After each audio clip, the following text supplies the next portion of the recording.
суроо жооп өтөлү. Талант Рысбекович, кайрылуучу тараптарга суроолор барбы? Жок, менде жок. Алмаз Табылдиевич. Мулаташ Голдун өкүлү. Кыргызча бере бериңиз, котормочу бар которуп берет. Түшүнбөсө. Кандай жагдайлар өтөт? Жаңы ачылган жагдай болуп силер эсептеп атасыңар да. 2014-жылы турбадыңар мамлекет менен баягы тартыштар недер боюнчачы. Жер кең боюнча. Анан эмне жагдай ачылды? Кийин кайрылганга эмне бул себеп болду да кайрылууга? Түшүндүңөрбү? Түшүндүм. Уважаемый суд, в соответствии с законом о порядке рассмотрения Конституционной палатой, мы, конечно, не рассматриваем по существу заявленное нами ходатайство о восстановлении срока. Но если такой вопрос стоит, в рамках данного ходатайства судебная коллегия Верховного суда, а согласно нормам административного процессуального кодекса, ходатайство подается в тот суд, решение которого пересматривается. Мы указывали ряд обстоятельств, а именно решения судов, Международного суда Джалалабадской области, которые возникли после истечения трехлетнего срока. Однако определение Верховного суда нам было указано не о восстановлении трехмесячного срока. Они вообще не перешли к этому вопросу. Они сказали, мы не можем рассматривать восстановление трехмесячный срок, так как прошел трехгодичный срок. И это указано в определении Верховного суда, которое я приложил к данному ходатайству. И они указали вплоть до того, что это императивная норма. После чего у меня не осталось сомнений, что только Конституционная палата может поставить точку законности или конституционности данной нормы. Түшүнүктүү болду, Алмаз Табылдиевич. Түшүнүктүү болду, бирок жооп толук эмес болуп калды да. Жообу Хорошо. жаңы соттун жаңы чечимдери негиз болду деп атат да, кыскача айтканда. Ошол 3 жылдык мөөнөт өтүп кеткенден кийин чыккан соттун чечимдери деп атат. Жообуну түшүндүм. Рахмат. Башка суроо жок. Дагы суроолоруңуз барбы? Урматтуу суттар. Суроолор барбы? Бериңиз, чукмамак. Дилшот Рахимжанович, сиз айтып атпайсызбы, азыркы соттук териштирүүдө Конституциялык палатада аны териштирбей эле биз деген мынауреки жобону изилдеп бергиле деп атабыз. Ошондуктан анын бүгүнкү териштирүүгө тиешеси жок деп. Бирок сиз бир суроого жооп бериңизчи. Жогорку сотко бергенде силер ошо мөөнөттүн жүйөлүү себептер менен өткөзгөнбүз деп, жана ошону менен бирге кайсы жагдайларды сиздер ошо жаңы жагдай же болбосо жаңы ачылган жагдай деп көрсөттүңөр беле? Анан ошо жогорку соттун териштирүүсүндө мөөнөт менен кошо ошо жагдайларыңарды дагы териштирдиби? Ошону да изилдедиби? Же бир эле мөөнөттү изилдеп, калган жагдайларды изилдөөсүз калтырып койдубу? Суроо түшүнүктүү болдубу? Суроо түшүнүктүү. Я только что сказал, что мы приложили определение Верховного суда Кыргызской Республики от 3 декабря 2018 года, где в мотивировочной части судебная коллегия по председателю судья Аманалиева, судья Османалиева и Давлетова указали заявителю о том, что суд не имеет права рассматривать вопрос восстановления срока, так как на момент обращения заявителя прошел трехгодичный срок.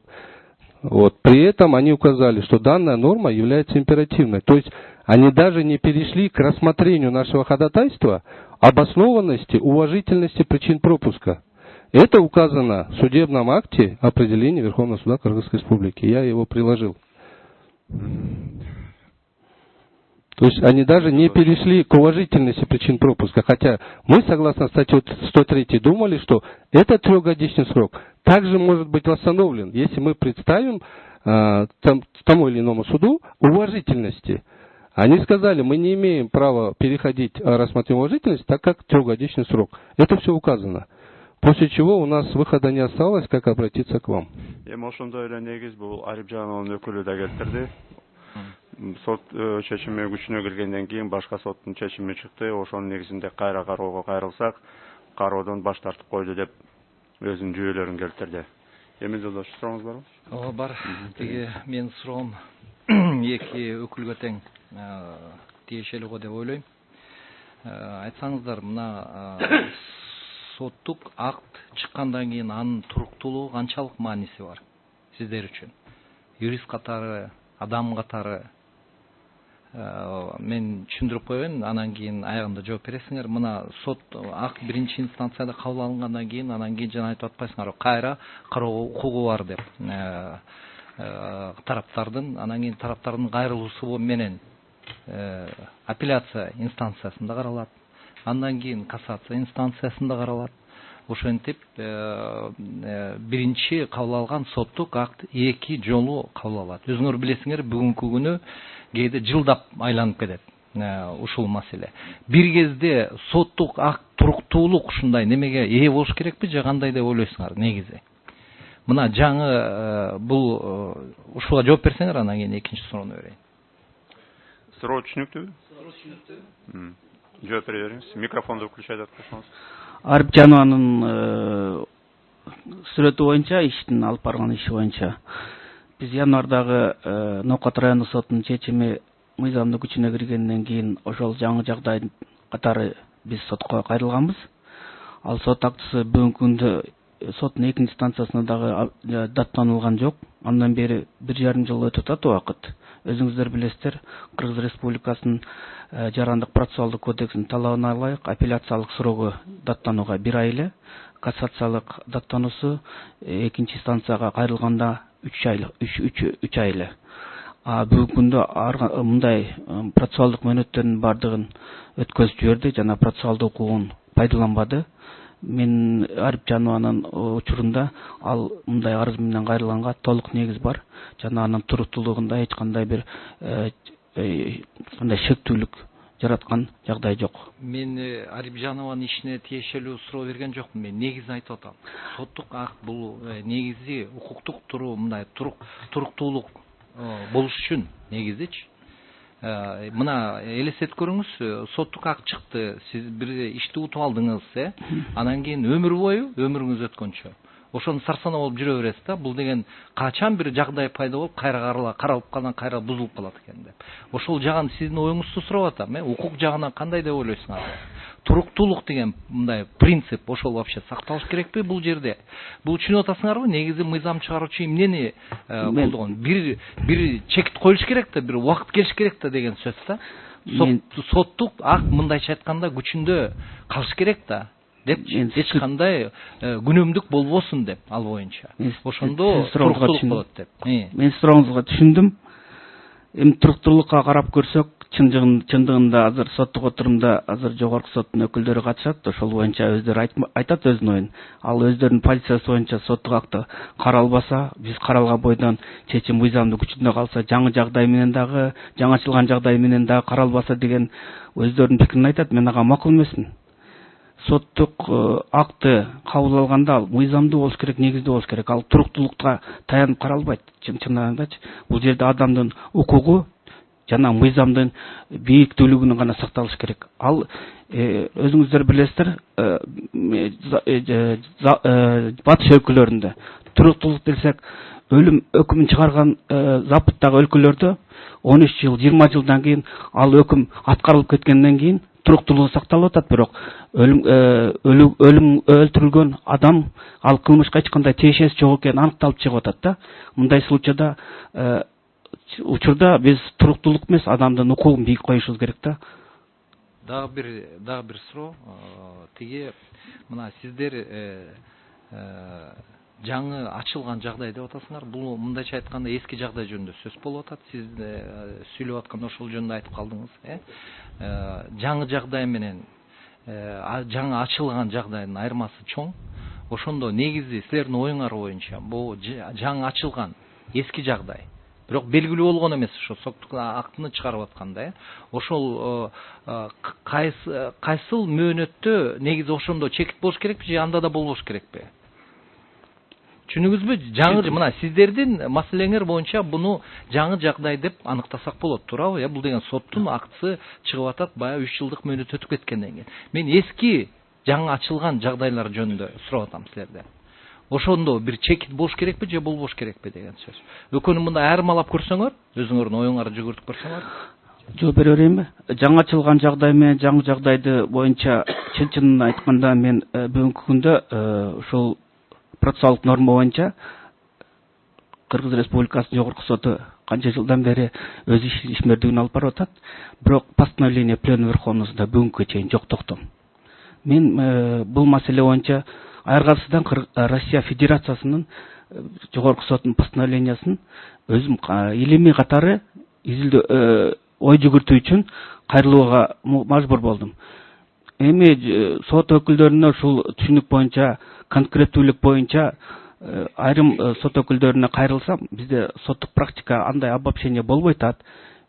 Кечиресиздер, анда жаңы жагдай деген тема менен бүгүнкү күнгө чейин миңдеген адамдар кайрылып атпайбы? Эмнеге андай практиканы обобщать этип токтомго ала албайт десем, акыры бурчка такалганда айтат, кечиресиздер, Россияда андай илимий өкүлдөрдү чакырат экен, представительден, аларга $10,000 айлык төлөйт экен, бизге андай айлык төлөп бере албайбыз, биз ошондой токтомдорду кабыл ала албайбыз.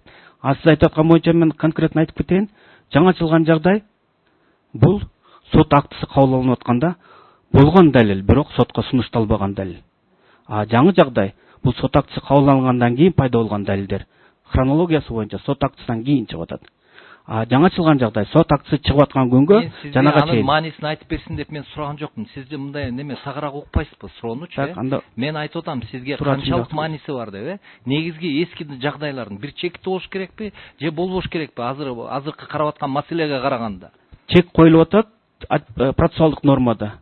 Ошондой жагдай пайда болгондо 3 ай ичинде жаңы жагдай боюнча сөз жок. Мен айтып атам, жаңы жагдай негизи мына силердин эле ишиңерди караса түшүнсө болот. Ал деген мына 3 жыл өтүп кетти, анан кийин пайда болду. Эч ким ойлогон эмес ошондон кийин ушундай соттук акт чыгат деп. Түшүнүп атасыңарбы? Эски жагдайлар боюнча мурун убагында белгилүү болгон эмес сотко. Сот немесин чыгарып атканда. Мен түшүнүктүү болсун деп ошон үчүн ошону айтып атам. Анын чекти болуш керекпи же болбош керекпи? Бир эле суроого жооп берип коюңузчу. 3 айлык чектөө жетиштүү деп. 3 жылдык чектөө. Мен жанакы айтып атам, жаңы ачылган, эски, мен ошон үчүн тактап атам. Туура түшүнүңүз деп. Жаңы ачылган жагдай жөнүндө неметип атам. Ал жагдай немеде белгилүү болгон. Эми Жолдош, өз пикирин айтсын, берилген суроо боюнча. Бул киши өз пикирин айтып атат. Ошо өз пикириңерди так айтып койсоңор. Мөөнөт менен укук эч качан чектелбеш керек. Ошону. Сизде кандай жооп? Я считаю, что в данном ситуации и Конституция прописано, что ограничения должны быть. Но в данном случае также в Конституции прописано, что каждый имеет право на пересмотр дела. Если бы законодательно при введении действия данного Административно-процессуального кодекса в статье, в вышеуказанной статье указали бы ограничения, что касательно вновь новых обстоятельств нет ограничений, но, к сожалению, норма данной статьи содержит и новых обстоятельств, и вновь открывшихся обстоятельств, что не позднее 3 лет, если обратите внимание. Но я считаю, что даже если бы законодатель ограничил вновь открывшиеся обстоятельства 3-годичным сроком, а новые обстоятельства бессрочное, как это в Гражданском процессуальном кодексе, это также нарушало бы конституционные права граждан, ведь в Конституции прописано. И в данной ситуации мы считаем, что суды, рассматривая данное ходатайство, исключительно обращают внимание на уважительность, а также данное обстоятельство действительно ли влияет на ранее принятое решение. Но согласно закону, решение суда должно быть законно обоснованным. Но не всегда суды или сторона, зная всех обстоятельств, может это установить, доказать. Поэтому я считаю, что в данной ситуации ограничений не должно быть, потому что суды, рассматривая, они обращают внимание на эти обстоятельства. Поэтому мы считаем, что в Конституции поэтому и специально прописывается, что не умаляются права граждан, ну и юридических лиц в данном случае. Түшүнүктүү. Да суроолор барбы? Рахмат.